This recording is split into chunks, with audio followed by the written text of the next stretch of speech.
जनवरी 2023 को आया हुआ प्रश्न पत्र देखेंगे।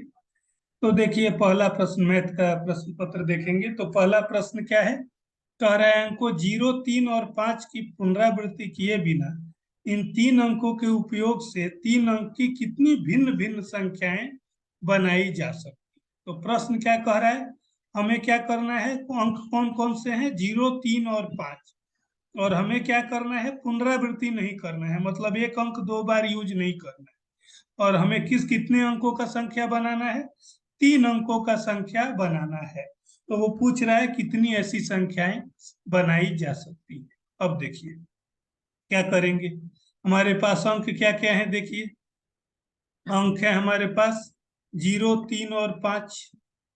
इनसे हमें क्या बनाना है, 3 अंक का संख्या बनाना। तो अब हम पहले किस संख्या को ले सकते हैं, देखिए पहले हम क्या ले सकते हैं, 3 या 5 को हम पहला संख्या ले सकते हैं।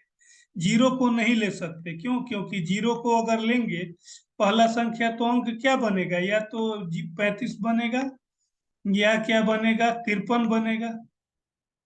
ठीक है, तो ये दोनों जो संख्याएं हैं वो क्या है,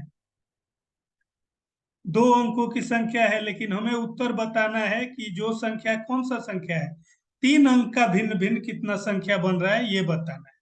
तो ये 2 ऑप्शन नहीं हो। अब हम देखेंगे कि 3 और 5 को अगर आगे रखते हैं तो क्या क्या संख्या, तो 3 अगर आगे रखेंगे तो क्या बन जाएगा, 3, 0, 5 बनेगा। या 3 को अगर पहले रखेंगे तो 3, 5, 0 बनेगा, 350 बनेगा। ये 2 संख्याएं बनेगी। या क्या हो सकता है, मैं 5 को आगे रखूंगा तो 503 बनेगा या 530 बनेगा। तो टोटल 3 अंक की कितनी भिन्न संख्याएं बनी, हमारी 3 अंक की टोटल 1, 2, 3, 4, कुल 4 भिन्न संख्याएं बन रही। तो हमारा उत्तर जो होगा वो क्या होगा, 4 होगा। पुनरावृत्ति किए बिना 3 अंक की कितनी भिन्न भिन्न संख्याएं, तो हमारा विकल्प 4 जो होगा वो उत्तर हो जाएगा। अगला क्वेश्चन क्या कह रहा है, देखिए संख्या 10,467 में किस अंक का अधिकतम स्थानीय मान है। तो स्थानीय मान आप जानते हैं क्या है, कोई भी संख्या होता है, तो कोई भी संख्या है, मान लीजिए 10,467 है या कोई भी संख्या है, इसमें स्थानीय मान क्या होता है, इधर से स्टार्ट करते हैं दाहिने तरफ से, ये क्या है, ये इकाई है, ये दहाई है, ये सैकड़ा है, ये हजार है, ये 10,000 है। तो नेचुरल है कि जो संख्या जितने बाएं होगा उसका स्थानीय मान सबसे अधिक होगा। तो यहाँ 1 का स्थानीय मान सबसे अधिक होगा। इसका वैल्यू क्या हो जाएगा, 1 गुने इकाई दहाई सैकड़ा हजार 10,000, 1 गुने 10,000, इसका मान आ जाएगा 10,000। तो ये सबसे बड़ा संख्या हो जाएगा 10,000। ठीक है, अब देखिए बाकी किसी का देखते, इसका क्या, इकाई दहाई सैकड़ा 4 गुने 100 कितना आ जाता, 4 गुने 100 बराबर 400 ही होता। तो सबसे ज्यादा नेचुरल है कि क्या होगा, जो सबसे बाएं में संख्या है उसी का स्थानीय मान सबसे अधिक होगा, बशर्ते कि वो संख्या 0 न हो। जैसे यहाँ ये 0 है तो इसका स्थानीय मान क्या हो जाएगा, 0 गुने 1000, वो तो 0 ही आ जाएगा। तो उसका कुछ फर्क वैल्यू नहीं है, वो 0 हो जाएगा। तो ये हमारा उत्तर जो हो जाएगा 1 होगा, किस अंक का स्थानीय मान सबसे ज्यादा होगा, 1 का। ठीक है, आगे देखिए अगला प्रश्न क्या है, 20 लीटर दूध को किसी स्कूल के, दूध है 20 लीटर, सभी विद्यार्थी में समान रूप से बांट रहे हैं। प्रत्येक विद्यार्थी को 1/4 लीटर दूध मिला, तो हमें बताना है कि उस विद्यालय में विद्यार्थियों की संख्या कितनी थी। ठीक है, तो सिंपल सा प्रश्न है। अगर मान लीजिए इस क्वेश्चन को भूल जाए, मैं आपसे एक सिंपल प्रश्न पूछूं कि आपके पास 20 लीटर दूध है, एक बच्चे को 2 लीटर मिल दे रहे हैं आप, तो आप कितने लोगों में ये बांट पाएंगे 20 लीटर। सिंपल क्या करना है, 20/2 कर देंगे, मतलब 10। कितने लोगों में, 20 में भाग दे देंगे 2 से, कितने लोगों में बांट पाएंगे, 10 लोगों में 2-2 लीटर होगा तो बांट पाएंगे। मतलब अगर हमें संख्या बताना होगा कितने लोगों में बांटेंगे, तो कुल दूध और एक आदमी को जितना दे रहे हैं उससे भाग दे। सिंपल यूनिटरी मेथड है। तो सेम हमारा क्वेश्चन है, उसमें भी हम क्या करेंगे, 20 लीटर दूध है, एक आदमी को 1/4 दे रहे हैं, तो 1/4 से भाग दे देंगे। अब बट्टा में भाग कैसे देते हैं, ये भाग है, ये गुना हो जाएगा और इसको पलट देंगे, 1/4 है तो 4/1 हो जाएगा, 20 चौका कितना, 80 हो जाएगा। ठीक, ये हमारा हो जाएगा 80, मतलब 80 आदमी में ये दूध या 80 विद्यार्थियों में ये दूध बांटा जा सकता है। ठीक, आगे देखिए, आगे क्या प्रश्न है। अब कह रहा है how many twin primes are between, 1 और 50 के बीच में कितने अभाज्य युग्म। तो अभाज्य युग्म किसको बोलते हैं, पहले ये देखिए, पहले बता रहा हूं अभाज्य युग्म क्या होता है। अब अभाज्य युग्म बोलते हैं जैसे 3 और 5, 3 और 5 क्या है, दोनों अभाज्य हैं, इनके बीच में क्या है, केवल एक भाज्य संख्या है 4। तो अभाज्य संख्या किसको बोलते हैं, जो एक और खुद के अलावा किसी से न कटे। तो अगर ये दो कोई भी अभाज्य संख्या जिनके बीच में केवल एक भाज्य संख्या हो, 4 भाज्य है क्योंकि वो 2 से कट जाता है या किसी से भी कट जाएगा तो उसको भाज्य बोलते हैं, एक और खुद के अलावा। तो 3 और 5 के बीच में क्या है, 4 है, एक अभाज्य संख्या, तो इन दोनों जोड़ा को क्या बोलेंगे, ट्विन पेयर बोलेंगे, अभाज्य संख्याओं का जोड़ा बोलेंगे। तो हमें 1 से 50 तक बताना है, तो एक तो 3 और 5 हो गया। अब आप कंफ्यूज मत होंगे, 5 और 9 नहीं होगा, ये 5 और 7 होगा, 5 और 7, क्योंकि 5 और 7 के बीच 6 भाज्य संख्या है। अब क्या होगा, अब फिर 11 और क्या होगा, 13 होगा, 11 और 13 के बीच एक भाज्य संख्या है 12, फिर क्या होगा, 17 और 19 होगा। हमें केवल ऐसे बताना है जिनके बीच में केवल एक भाज्य संख्या हो, मतलब यह अभाज्य संख्या लगातार होना चाहिए। अब फिर जैसे, अब 19 और 23 हम नहीं कह सकते, क्यों, 19 और 23 नहीं कह सकते कि ये ट्विन पेयर है, क्यों, क्योंकि इनके बीच में क्या है, और भी संख्या है जो भाज्य है, इनके बीच में 20 है, 21 है, 22 है, तो इनके बीच में एक से ज्यादा है, 3 भाज्य संख्याएं हैं। तो ट्विन पेयर तभी बोलेंगे जब उनके बीच में केवल एक भाज्य संख्या हो, तो 19 और 23 नहीं है। जैसे 17 19 है, इनके बीच में केवल एक भाज्य संख्या है 18, तो इनको पेयर बोलेंगे। इसी तरह से क्या होगा, 23 25 नहीं, 25 27 नहीं, 27 29 नहीं, 29 31 होगा, 29 31 होगा, फिर क्या होगा, 33 35 37 39, तो 39 तो भाजी नहीं होगा, 41 43 होगा, इनके बीच में केवल 42 है, और क्या होगा, और कुछ नहीं होगा। ठीक है, तो 41 और 43 होगा क्योंकि इनके बीच में 42 है। तो ऐसा पूछ रहा है कितना जोड़ा आएगा, तो गिन लीजिए, 3 और 5 1, 5 7 2, ये 3 4 5 और 6। ठीक है, ऐसे कितने जोड़े आए, 6 जोड़े आए। तो इस तरह से आपको उत्तर बता देना है। ठीक, आगे, आगे क्या कह रहा है, आगे प्रश्न देखिए। आगे कह रहा है एक उचित भिन्न और एक विषम भिन्न का गुणनफल उचित भिन्न और विषम भिन्न दोनों से बड़ा होता है, या उचित भिन्न और विषम भिन्न दोनों से छोटा होता है, या उचित भिन्न से बड़ा होता है तथा विषम भिन्न से छोटा होता है, उचित भिन्न से छोटा होता है अथवा तथा विषम भिन्न से बड़ा होता है। इंग्लिश मीडियम वाले भी देख ले, कह रहा है प्रॉपर फ्रैक्शन और इम्प्रॉपर फ्रैक्शन को अगर मल्टीप्लाई करेंगे, प्रोडक्ट निकालेंगे, तो क्या कंडीशन होगा। तो उस पर तो हम बाद में आएंगे, पहले हम पता करते हैं कि ये होता क्या है। ठीक, उचित भिन्न और इम्प्रॉपर फ्रैक्शन और प्रॉपर फ्रैक्शन क्या होता है, क्वेश्चन एक बार और देख लीजिए। ठीक है, उचित भिन्न और विषम भिन्न क्या होता है, तो देखिए,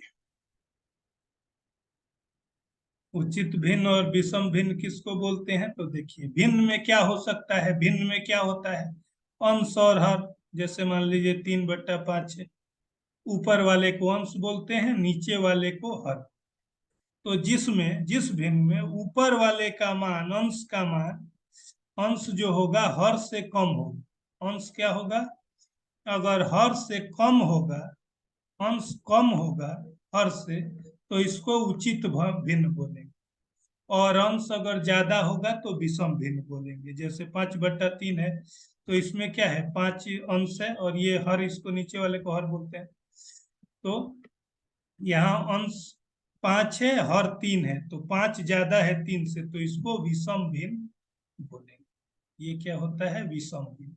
सिंपल है, जिसमें कम होगा उसको उचित भिन्न, और जिसमें ऊपर वाला अंश ज्यादा होगा, अंश ज्यादा होगा तो विषम भिन्न, अंश कम होगा तो उचित।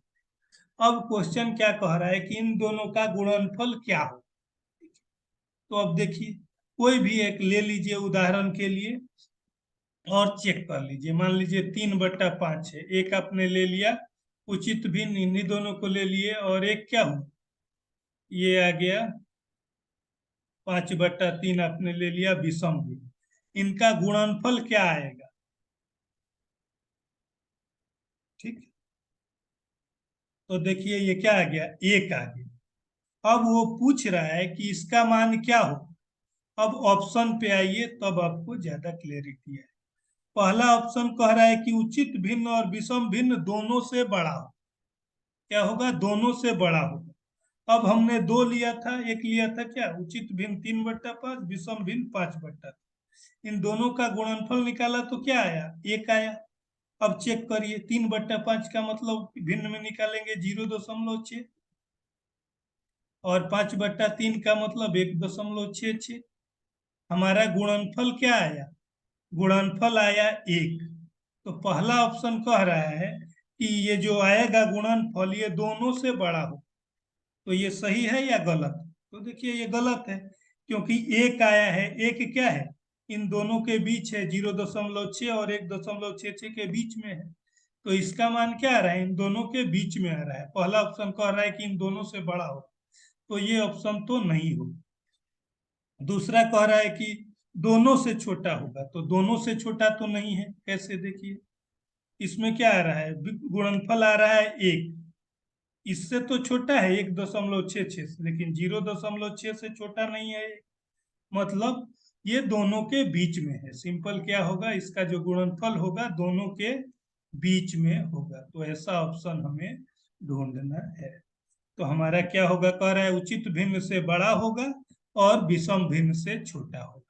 ये वाला सही विकल्प लग रहा है कि देखिए, इससे बड़ा होगा उचित भिन्न से, 0.6 से बड़ा है, और 1.66 से छोटा है। तो इस तरह से हम कोई भी मान लेके, मैंने 3/5, 5/3 लिया, आप कोई और भी संख्या लेके चेक करते तो यही उत्तर आता। ठीक, आगे बढ़िए। आगे क्या कह रहा है, sum of the greatest and smallest number of 4 digits, क्या कह रहा है, 4 अंकों की अधिकतम और न्यूनतम संख्याओं का योगफल बताना है। तो सिंपल है, किसी भी ये के लिए हम क्या करते हैं, किसी भी अंक का सबसे छोटा और बड़ा संख्या निकालना हो, कितने भी अंक का सबसे छोटा संख्या निकालना हो, तो मान लो 4 अंक का सबसे छोटा संख्या निकालना, हम क्या करते हैं, 1 और 3 जीरो, कुल 4 अंक हो गए, ऐसे कर देते हैं। 5 अंक का निकालना होगा तो 1 और 4 जीरो, मतलब 1 लगा देना है और 1 कम जीरो लगाना है। ये 4 अंक का सबसे छोटा संख्या, 4 अंक का सबसे बड़ा संख्या, या किसी भी अंक का सबसे बड़ा संख्या के लिए क्या करते हैं, उतना 9 लगाते हैं। तो 4 अंक का सबसे बड़ा संख्या 999।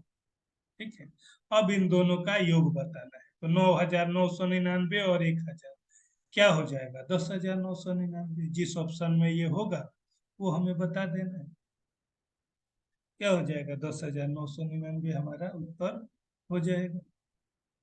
अब कह रहा है एक बिंदु से होकर खींची जा सकने वाली रेखाओं की संख्या क्या हो। एक बिंदु से होकर कितनी रेखाएं खींची जा सकती। ठीक, अब देखिए इसको मैं समझाता हूं कि ये क्या कह रहा है। क्वेश्चन कह रहा है एक बिंदु है, एक बिंदु से होकर कितनी रेखाएं खींची जा सकती। मान लिए मैंने ये एक रेखा खींचा, ये इस बिंदु से होकर जा रहा है, एक रेखा मैंने ऐसे भी खींच दिया जो इस बिंदु से होके जा रहा है, एक रेखा मैं ऐसे भी खींच सकता हूँ, ऐसे भी खींच सकता हूँ। मतलब हम क्या, मैं अनंत ऐसी रेखाएं खींच सकता हूँ जो एक ही बिंदु से होकर जाए। तो हमारा उत्तर क्या हो जाएगा, अनंत हो जाएगा। ठीक? मतलब अपरिमित रूप से अनेक, ऑप्शन 4। अब अगला क्वेश्चन है कि एक घन का प्रत्येक फलक किस आकार का होता है। घन क्या होता है, घन का सिंपल एग्जांपल समझना है तो आपका क्या देख लीजिए, अपना रूम देख लीजिए। रूम से बेटर एग्जांपल नहीं है घर को, घन या घनाभ को समझने का। घन और घनाभ में क्या फर्क होता है, घन में लंबाई चौड़ाई ऊंचाई तीनों है, घनाभ में भी लंबाई चौड़ाई ऊंचाई तीनों है। घन बोलते हैं जिसमें लंबाई चौड़ाई ऊंचाई तीनों बराबर होता है, और घनाभ में बराबर हो भी सकता है, नहीं भी हो सकता है। तो अब उसमें क्या कर सकते हैं, तो इसको बोलते हैं घन का प्रत्येक फलक। प्रत्येक फलक, फलक किसको बोलते हैं, जैसे आपका रूम है तो उसमें क्या क्या पार्ट है, देखिए एक ऊपर है, छत है, नीचे वाला है, साइड में है, दो इस साइड और दो उस साइड, तो कुल कितने हैं, कुल है हमारे 6 भाग। इन 6 को फलक बोलते हैं।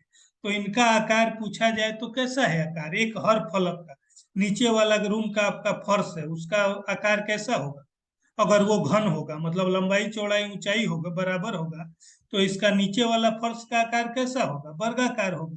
ठीक है, तो इसका उत्तर होगा वर्ग होगा। अगर यही घन के जगह घनाभ होता तो हमारा उत्तर क्या होता, तब घनाभ में लंबाई चौड़ाई बराबर नहीं होगा, तो तब वो आयत, तब वो क्या होता है, आयत होता है। तो इस तरह के प्रश्न में सीधे आप एग्जाम्पल से देख सकते हैं। आगे अब अगला प्रश्न है, 2 पूरा 2/3 समकोण किसके बराबर है। क्या क्वेश्चन है, 2 पूरा 2/3 समकोण। सिंपल प्रश्न है। देखिए समकोण किसको बोलते हैं, आप बताइए। समकोण आप सुनते आए हैं, समकोण होता है क्या, 90 डिग्री। समकोण किसको बोलते हैं, 90 डिग्री। अब हमें क्या बताना है, 2 पूरा 2/3 समकोण कितने के बराबर। एक समकोण है 90 के, मान लीजिए इस क्वेश्चन को भूल जाइए, मैं पूछ रहा हूँ एक समकोण है 90 डिग्री, एक समकोण है 90 डिग्री, एक समकोण। तो 3 समकोण निकालना हो, हम क्या करेंगे, 3 को 90 से गुना कर देंगे, 3 गुने 90, 3 समकोण का माने मतलब क्या हो जाएगा, 3 गुने 90। इसी तरह से 2 पूरा 2/3 समकोण का मतलब बताना, तो इसको 90 से गुना कर देंगे, तो पहले इसका मान निकाल लेंगे। मिक्स्ड फ्रैक्शन को सिंपल फ्रैक्शन में सॉल्व करेंगे, 3 दूना 6, 2 8/3 गुने 90, 8/3 गुने 90, इतना आ गया, 3 में 30, क्या है 30, और 30 गुने 8 240, क्या आ गया 240। तो हमारा उत्तर हो जाएगा 2 पूरा 2/3 समकोण का मतलब 240 डिग्री, ऑप्शन 4 हो जाएगा। लास्ट क्वेश्चन देखते हैं। अब देखिए इसमें क्या है, कह रहा है किसी स्कूटर ने पहले माह में 67 किलोमीटर 8 हेक्टोमीटर और 4 डेकामीटर की दूरी तय की, और दूसरे माह में कितना, 48 किलोमीटर 8 डेकामीटर और 7 मीटर की दूरी तय की। दूसरे माह की तुलना में उसने पहले माह में कितनी दूरी अधिक तय की। ठीक है, तो इसके लिए आपको पहले सिंपल चीज एक पता होना चाहिए, बता दे रहा हूं, ये ध्यान रखना है। सेंटी, सीएम से देते हैं, डेसीमीटर, ठीक है, centi decimetre, deka DM, hecto HM, kilometre, ये आपको बस रटना है। अब आपको मतलब क्या, ये सबसे छोटा से बड़ा की ओर जा रहा है। सेंटीमीटर सबसे छोटा है, 10 सेंटीमीटर बराबर 1 डेसीमीटर, 10 डेसीमीटर बराबर 1 मीटर, 10 मीटर बराबर 1 डेकामीटर, 10 डेकामीटर बराबर 1 हेक्टोमीटर, 10 हेक्टोमीटर बराबर 1 किलोमीटर। ठीक है, इस चीज को आप फॉर्मूला को ध्यान रखेंगे अब मान लीजिए, अब इसमें ध्यान रखना, मान लीजिए मुझे किसको चेंज करना हो, मीटर को, अगर हेक्टोमीटर को मीटर में चेंज करना है तो ये ध्यान रखिए, बड़ा यूनिट को जब भी छोटा में चेंज करेंगे तो क्या होगा, गुना होगा।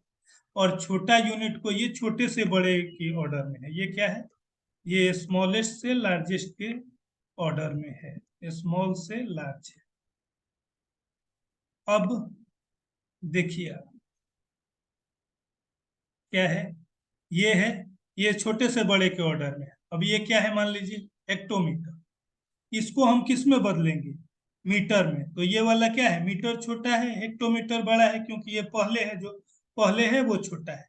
तो अब हेक्टोमीटर को मीटर में बदलना होगा, मैं क्या करूं, देखिए कितना का गैप है दोनों के बीच, एक और एक, दो का गैप है, ठीक है। तो ये बड़ा है, हेक्टोमीटर को मीटर में, बड़े को छोटे में बदल रहे हैं तो गुना करेंगे, कितने से गुना करेंगे, 10 मीटर बराबर 1 डेकामीटर, 10 डेकामीटर बराबर 1 हेक्टर। इन दोनों के बीच में एक और एक, दो का गैप है, तो मतलब 10 गुने 10, क्या करेंगे, 100। 1 हेक्टोमीटर बराबर कितना हो जाएगा, 1 HM हो जाएगा, वो 100 मीटर हो जाएगा, कितना, 100 मीटर, ठीक, ये हो जाएगा 100 मीटर, ठीक है। अब इसी तरह से अगर किलोमीटर को बदलते, किलोमीटर को मीटर में, तब क्या होता, देखिए, ये फिर बड़े को छोटे में बदल रहे हैं, गुना करेंगे, कितने गैप है, 1 2 3, 10 गुने 10 गुने 10, 3 बार 10 को करना है, मतलब 10 गुने 10, 100 गुने 10, 1000। तो 1 किलोमीटर बराबर 1000, 1 किलोमीटर बराबर 1000 मीटर। इसी तरह से हमें चेंज करना है। ये कॉन्सेप्ट आप ध्यान रखेंगे तो ये क्वेश्चन आप कर पाएंगे। अब इस क्वेश्चन में देखिए क्या कह रहा है, 67 किलोमीटर 8 हेक्टोमीटर 4 डेसिमल, ठीक है। तो आप पहले बदलिए, किलोमीटर को तो रहने दीजिए, और किसको बदल लीजिए, हेक्टोमीटर और डेकामीटर को बदल आप लीजिए, या तो दोनों को सेम में बदल लीजिए, या जैसे आपको, या सबको, किलोमीटर को किलोमीटर में रहने दीजिए, इन दोनों को मीटर में बदल दीजिए। अब देखिए क्या होगा, 8, 8 हेक्टोमीटर अभी बताया, कितना मीटर हो जाएगा, 1 हेक्टोमीटर 100 मीटर, तो 8 हेक्टोमीटर 800, ठीक है।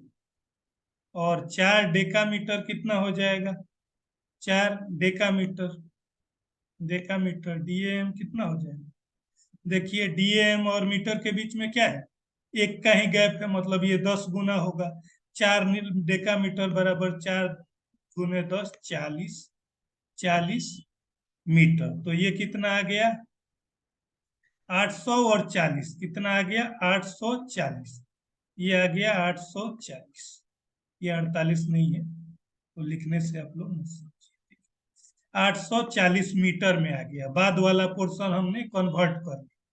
दूसरा क्या होगा, दूसरा पोर्शन क्या है, देखिए 8 डेकामीटर और 7 मीटर, ठीक, 8 डेकामीटर और 7 मीटर कितना हो जाएगा, 8 दहिए 80, 1 डेकामीटर 10 मीटर, और 7, 80 और 7 87, तो कितना आ जाएगा, इन दोनों को तो किलोमीटर में सीधे घटा लीजिए, 67 में 48 घटेगा 19, और इधर ये आया है 840 और ये आया है 87, 840 में 87 घटेगा, कितना आ जाएगा, 753। तो 67 - 48 19, तो आंसर आएगा ही। उसके बाद 753 वाला हमें ढूंढना है, मीटर वाला। तो 7 हेक्टोमीटर में 700 मीटर, ये 50 और ये 3, 753, ठीक है। अब बाकी